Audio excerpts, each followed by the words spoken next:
Good morning to you all. Well, I said put something a little bit different up today. It's still connected with telephones and that, but let's have a closer look. This is a few years old, by the way. It's not 100% working, which, okay, is probably expected through the age, and components, well, mainly capacitors, can dry out, perhaps need reforming. They may come back after some use, I don't know, but wait and see.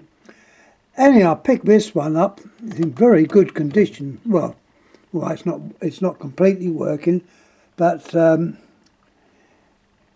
is obviously a contact between the base station and the handset, so that part does in fact work. So it can be used, but unfortunately it will not receive an incoming ring. For some unknown reason it trips the ring in. Now this may be because I'm on Virgin. I know Virgin can be a bit dodgy when it comes to incoming rings, which may mean that a lot of the phones you install on Virgin may need the 3.3K resistor in the bell circuit. Normally I've never bothered about this, but I have noticed this this system, which I've now used, which is their hub or box, is very good, but unfortunately it does have some limitations. Anyhow, getting back to this model, I'll give you the age later. There's the actual handset. There is a blue button. This dates it as well. This was the Mercury button, as it says on there, Mercury. Let's put a bit of light on. Let's put a bit of light on.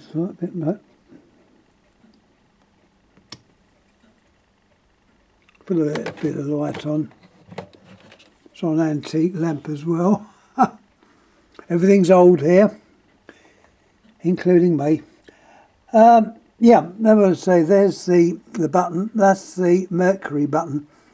And by pressing that, it sends out several digits to connect you to the Mercury line. Mercury was brought in by Cable and Wireless some years ago, and their equipment was installed in the normal telephone exchanges, and you couldn't touch them, you weren't allowed to even get near them. It was run by a company called Cable and Wireless. Mercury was, as I say, their trademark was like an M on a blue background, if I remember rightly. It does go back a bit, but that's what you do. You would press that button, obviously getting dial tone, press that button, and that would give you 3 digits, and then obviously dial what number you wanted. It meant that you could use long distance calls at a cheaper rate than what the GPO or BT was charging. That's what it was all about. You obviously had to pay a subscription to Mercury, but that's what the Mercury button's all about. These were made by Panasonic. It's called an ESA phone. They were very popular in their day. All right, this one, as I say, through age, is not working 100%. It may clear, it may not. But as regards making calls, yes, no problem. So when I go out in the greenhouse and want to make a call, I can take the handset out to the greenhouse. I've also got, which I don't use now, one of the modern deck sets. I don't particularly like them. They're too small. You've got great big hands like me. You want something to get a hold of, which is like this, and you put it up to your ear and that, and you can hear it. This has got a true two-position switch, loud or soft, and the keypad is on tone or pulse. So you have the choice of both worlds. I don't even know where the buttons are. Where are they? Oh no, they're on the base station.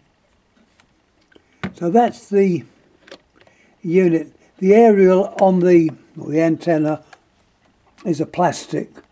Well, it's like a rubber ducky thing they used to say, which pulls out a short distance, so there's less chance of getting that damaged.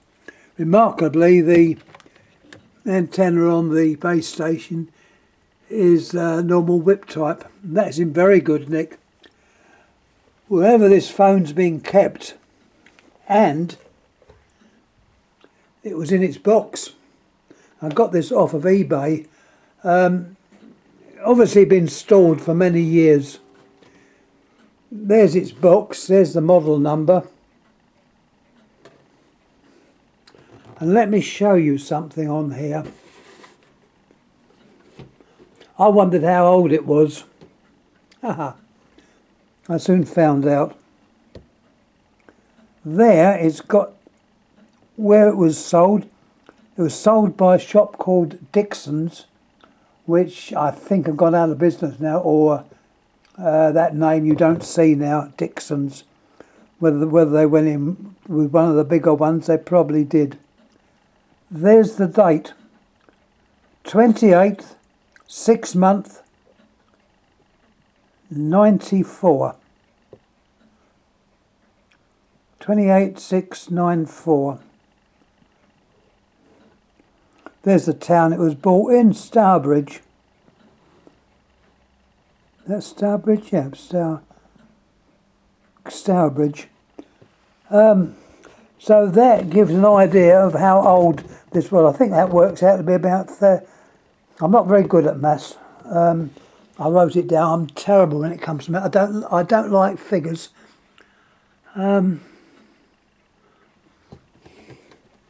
I did write it down. You have to excuse me because I'm very funny when it comes to numbers. Yeah, it's worked out. I think it would be about 29 years. If I'm wrong, someone will probably correct me. But I'm not very good at working numbers out. There's your box. The only thing that wasn't in this box, I realised, was the instructions. There was a quick reference guide, but I think there may have been a more comprehensive guide. But nevertheless, it was enough to work out how to connect it all up. Also, in those days, you may have, if you've got one of these cordless phones, if you had a power cut, the phone would be useless. So what they did, they provided you with a box which you would install dry cells.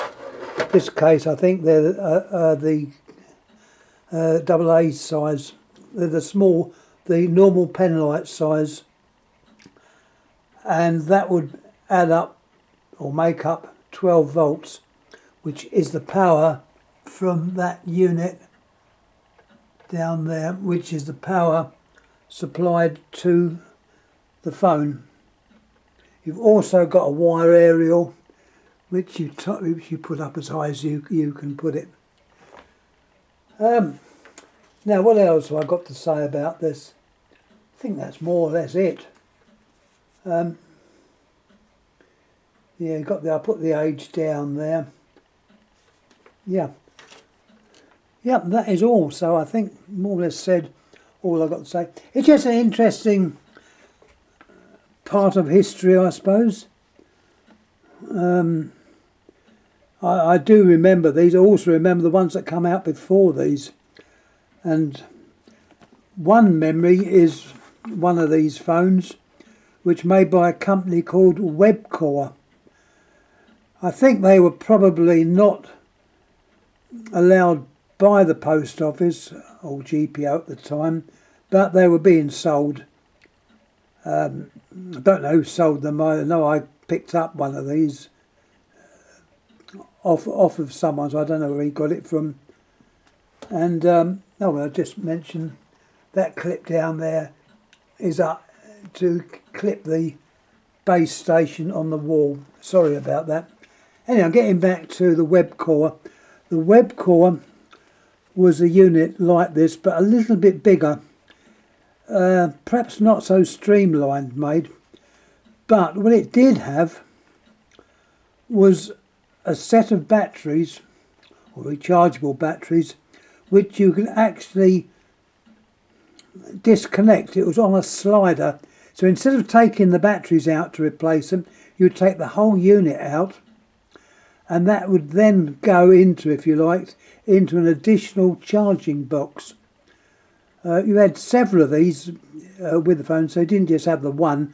I think you had 2 or 3, so if one ran out you could quickly change it over.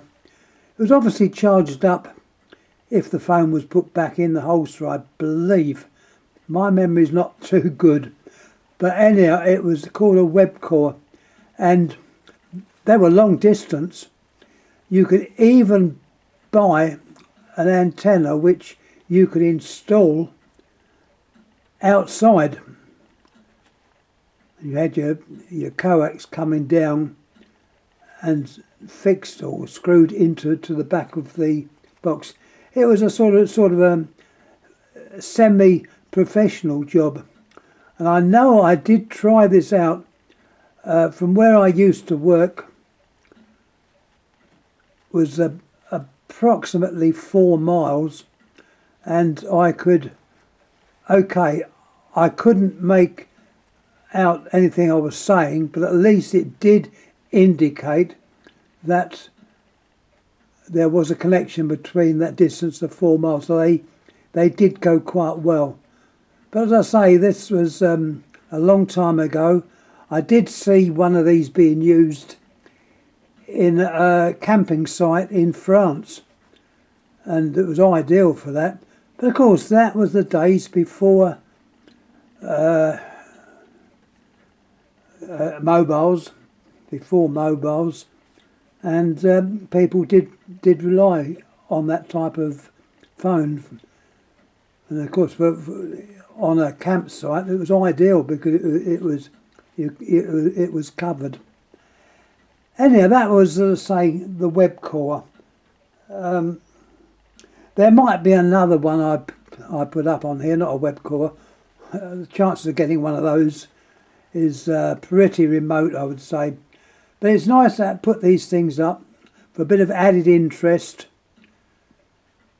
perhaps a bit of history, and being a nosy so-and-so that I am, do like seeing how these things got on and how we managed with them. So that is more or less it. Once again, thanks for watching. Anything you want to say or pass comments, please do so. Just recapping on this is a Japanese Panasonic. There's your number. Called an ESA phone. I think the name ESA phone meant that it was a, well, it says here, sound charger. It was supposed to be a bit different. And you could also, by the way, on some of the blurb here, you've got remote 2-channel change, which is a system they used to use. If the channel you're on got noisy, you could press the button. Where is it? There we are. The channel button, and you'd get onto another channel without dropping the call, so it would still work. Anyhow, that's more or less it. Anything you want to ask on this, please do so. Alright, they're outdated now, these. The DEC type phone have taken over. DEC was designed by Siemens, I believe, in Germany. Used obviously now, most commonly used as the cordless phone. I don't particularly like them because they're so small, and they get lost in my great big hands. Anyhow, that's all I've got to say on that. So once again, thanks for watching, and we'll pop this up on YouTube. Oh, also, by the way, must mention, Andy's talk yesterday went very, very well. It was put out on both YouTube and Odyssey. I picked it up on the Odyssey platform, and it was very good. The picture quality appeared to be better, and the sound quality was better. Okay, it buffered on some occasions, not too many. Whether that's the fault of this system here, I don't know. But it did buffer a couple of times. But at least it was much better than last week, which was blooming awful. So, thank you, Andy. You've done a good show there. And thanks to the other members who joined in with various comments. Recapping, this takes place at 6:30 on Sunday evening. It's worth joining in. As I say, this time it was on both YouTube and Odyssey. So anyhow, a little plug for that program. Anyhow, once again, many thanks. Thank you.